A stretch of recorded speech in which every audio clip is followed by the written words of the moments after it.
Hi అండి. ఈరోజు మనం ఇంట్లోనే బేకరీ స్టైల్లో చేసుకునే చందమామ బిస్కెట్లు ఎలా చేయాలో చూసేద్దాము. మన చిన్నతనంలో ఈ బిస్కెట్ని చాలా ఇష్టంగా తినేవాళ్ళం కదండి. ఇప్పుడు 5 వస్తువులండి.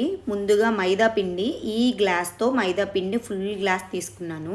దానికి తగ్గట్లు పంచదార తలకొట్టి తీసుకున్నాను. తర్వాత బేకింగ్ పౌడర్ లేదా సోడా ఉప్పు మీ ఇష్టం, వంట సోడా ఉంటే అది వేసుకోవచ్చు. తర్వాత నెయ్యి, ఇది యాలుకలు పంచదార కలిపిన పౌడర్ తీసుకున్నాను. సో ఈ 5నండి, సింపుల్, అసలు ఎంతో కష్టపడాల్సిన అవసరం కూడా లేదు. 10 నిమిషాలు ఉడకడానికి పట్టిద్ది, ఒక 10 నిమిషాలు పిండి కలుపుకోవడానికి పట్టిద్ది, అంతే. సింపుల్గా చేసేసుకోవచ్చు.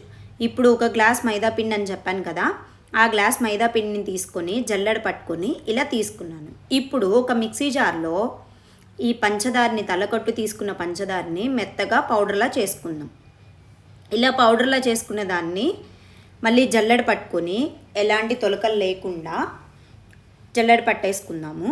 చూడండి, ఈ విధంగా జల్లెడ పట్టుకుంటే చాలా స్మూత్గా వస్తాయి. ఈ బిస్కెట్స్ పొంగుతాయి కూడండి, కొంచెం మందం ఎక్కువగా చేసుకుంటే పొంగుతాయి. సో అందుకోసం ఇలా జల్లెడ పట్టేసుకొని యాలకుల పంచదార ఉంది కదా, ఆ పౌడర్ని ఒక్క స్పూన్, సుమారుగా ఒక స్పూన్, ఇది మీ ఇష్టం, ఆప్షనల్ అండి, స్మెల్ కోసం అని వేసుకుంటున్నాము. తర్వాత బేకింగ్ పౌడర్ ఆర్ వంట సోడా మీ ఇష్టం, అది, దాన్ని కూడా అంతే ఒక్క స్పూన్ వేసేసుకోండి. ఇప్పుడు చక్కగా మొత్తాన్ని కలిపేసుకుందాం. ఒక్కసారి అలా కలిపేసుకుంటూ పిండిని ఎలాంటి ఉండలేదైనా ఉంటాయేమో అనేసి ఇలా పిసికిస్తూ కలిపేసుకోండి. దీనికి ఇప్పుడు ఏం చేద్దామంటే, ఫుల్ గ్లాస్ మైదా పిండి తీసుకున్నాం కదా, అదే గ్లాస్తో నాకు హాఫ్ గ్లాస్ వరకు నెయ్యి పట్టిందండి. మీరు నెయ్యి ఉంటే నెయ్యితో కలుపుకోవచ్చండి, లేదు అంటే డాల్డా, బటరు, పెద్దవాళ్ళు తినేటట్లయితే డాల్డా, బటరు, నెయ్యి, నూనె, ఏదో ఒక మీ ఆప్షనల్ అండి అది. నేను ఇంట్లో పిల్లలు కూడా తింటారు అనేసి నెయ్యినే తీసుకుంటున్నాను. సో ఫుల్ గ్లాస్కి హాఫ్ గ్లాస్ వరకు నెయ్యి పట్టింది నాకు. సో మీరు చూసుకొని ఏదైతే అది వేసుకోండి. ఇలా చక్కగా కలుపుకుంటూ కొంచెం నెయ్యి వేసుకుంటూ కలపడం, అలా కలుపుతూ చపాతీ ముద్దలాగా చేసుకోవాలండి. చూడండి, ఎంత గట్టిగా కలిపితే పిండి అంత చక్కగా వస్తుంది. సో ఒక 5 to 10 నిమిషాలని ఇలా కలుపుకుంటూ ఉండండి, చక్కగా చపాతీ ముద్ద వచ్చేస్తుంది. నేను ఇలా కలుపుకునేది మళ్ళీ చపాతీ ముద్ద అయిన తర్వాత మళ్ళీ చూపిస్తాను మీకు, చూడండి. సో ఇప్పుడు ఈలోపు మనకి ఇసుక కాలాలి కదా, సో అందుకోసమని ఒక పెద్ద బాండి అండి, మందం ఎక్కువ ఉండే బాండి కానీ, లేదు అంటే గిన్నె కానీ, ఏదైనా కానీ మందం ఎక్కువ ఉండే పాత్రని మాత్రమే తీసుకోండి. తీసుకొని ఒక 3/4 వరకు ఇసుక పోయండి. చక్కగా ఐలో పెట్టేసి దాన్ని ఇసుక మొత్తం బాగా హీట్ అయ్యేదాకా ఐలో పెట్టేసేయండి. చక్కగా ఇసుక కాలితే చక్కగా బిస్కెట్స్ అనేవి బాగా కాలుతాయి. ఇలా ఇసుక బాగా కాలిన తర్వాత అండి 10 నిమిషాలకి బిస్కెట్స్ ఉడికిపోతాయండి. చూడండి నేను ఎంత చక్కగా పేర్ చేశానో ఇసుకని. మీరు ఈ విధంగా పేర్ చేయండి. పేర్ చేసుకున్న తర్వాత ఇప్పుడు ఒక్కసారి మీకు చపాతీ ముద్దలాగా కలుపుకున్నాను కదా, ఆ పిండిని చూసేయండి. ఇలా 2 ముద్దల్లా తీసుకున్నాను పిండి మొత్తాన్ని. చక్కగా ఇలా 2 ముద్దల్లాగా పేర్చుకున్న తర్వాత ఇలా చపాతీ కర్రని, లేదు అంటే ఇలా చేత్తో ఒత్తుకున్నా కానీ, ఒక దొలసరి మందం కోసమే కదా, సో ఇలా చేత్తో ఒత్తేసుకుంటే సరిపోతుంది. చపాతీ కర్రతో ఏం కూడా పనేం అవసరం లేదు. ఇలా చేత్తో చక్కగా ఒత్తేసుకొని మరీ పలచగా కాకుండా ఒక దొలసరి మందంలో తీసుకోండి, ఎందుకంటే కొంచెం మందంగా ఉంటే పొంగుతాయి, బాగుంటుంది బిస్కెట్ అనేసి.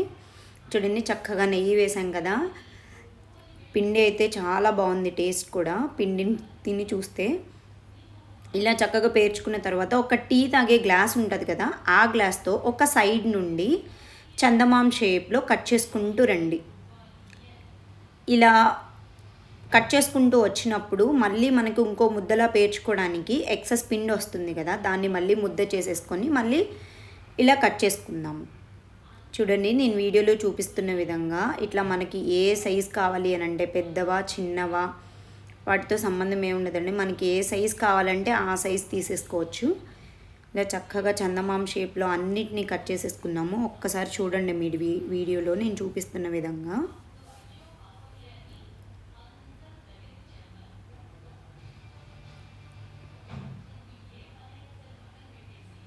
అంతే. చూడండి ఎక్సెస్ పిండిని ఇలా మళ్ళీ ముద్దగా చేసేసుకొని మళ్ళీ ఇలా చపాతీ లాగా చేసేసుకొని మళ్ళీ కట్ చేసుకుందాం. ఇప్పుడు నా దగ్గర బేక్ చేసుకోవడానికి కేక్ గిన్నె అయినా ఉంది, లేదు అంటే స్టీల్ ప్లేట్ అయినా ఏదైనా కానీ గిన్నెలో ఇలా చక్కగా పేర్ చేసుకొని, ఇసుక బాగా కాలిపోయింది. సో ఇలా పేర్ చేసుకొని బిస్కెట్స్ అన్నిటినీ ఆ ఇసుక మీద పెట్టేద్దాం. ఈ ఇసుక పైన పెట్టిన తర్వాత ఆ గిన్నెని అరేంజ్ చేసిన తర్వాత స్టవ్ని మాత్రం కొంచెం సిమ్లో పెట్టేసేయండి. సిమ్లో పెట్టి పైన గాలి ఎలాంటిది పోకుండా ఒక పెద్ద సైజ్ దానికి సరిపోయినంత ప్లేట్ తీసేసుకొని, చూడండి సైడ్స్ గాలిపోకుండా నేను పైన రాయి అలా గాలిపోకుండా అలా బరువును పెట్టేశాను. ఇప్పుడు మిగతాయి కూడా మనం ఇలా చందమామ బిస్కెట్స్లా కట్ చేసేసుకొని అన్నిటినీ పేర్ చేసుకుంటున్నాను. ఓ చందమామ షేపే కాకుండా రౌండ్ షేప్, చిన్న చిన్న సర్కిల్స్ లాగా ఉంటాయి కదా, మన లిడ్స్ ఒకటి ఉంటాయి కదండి, వాటితో రౌండ్ షేప్ అలా తీసుకోవచ్చు. ఓవెల్ షేప్, లేదు అంటే చిన్న చందమామ షేపు అలా కట్ చేసుకున్నాను నేను. మీరు వీడియోలో చూడండి. ఇవి కొంచెం మందంగా వచ్చాయి కదండి, ఈ బిస్కెట్స్ బాగా పొంగాయి. మీరే చూడండి. వీటిని కూడా నేను ఎలా బేక్ అయిన తర్వాత చూపిస్తాను. ఇలా ఈ సర్కిల్ షేప్ ఒకటి, చిన్న చందమామ షేపుల్లో కూడా ఉన్నాయి, అవి చేశాను. ఒకసారి చూడండి అవి కూడా మీరు. ఇదిగోండి చిన్న చందమామలు, ఇవి చిన్న బిస్కెట్స్ అంటారు కదా, అలా చిన్న బిస్కెట్స్ టైపు. ఇప్పుడు మనం ఫస్ట్ పేర్చుకున్నవి ఆల్మోస్ట్ ఉడికిపోయాయి. 10 మినిట్స్ తర్వాత చూడండి చక్కగా ఇలా ఉడికిపోయాయండి. మీకు ఇలా చేత్తో చూస్తేనే తెలిసిపోద్ది, లేదు అంటే ఫోర్క్తో ఇలా గుచ్చి చూడండి, చక్కగా ఉడికిపోయినట్టు తెలిసిపోద్ది. లేదు అంటే కింద కొంచెం కాలినట్టు కలర్ కూడా మారిపోతుంది. అప్పుడు తీసేసి ప్లేట్లోకి సర్వ్ చేద్దాం. తర్వాత మనం చేసుకున్న రిమైనింగ్ బిస్కెట్స్ని కూడా ఇలా చక్కగా అన్నిటినీ కాల్ చేసుకుందామండి. ఇప్పుడు ప్లేట్లోకి చూడండి చక్కగా అరేంజ్ చేస్తున్నాను. అంతే అండి. ఇప్పుడు బిస్కెట్స్ అన్నిటినీ సర్వ్ చేసుకుందాము ప్లేట్లోకి. చాలా చక్కగా ఉండే చందమామ type, round shape, oval shape అన్ని బిస్కెట్స్ సూపర్గా వచ్చాయి. మీరు ఒక్కసారి తప్పకుండా ట్రై చేయండి. ఎలా ఉన్నాయో నాకు కామెంట్ చేయండి.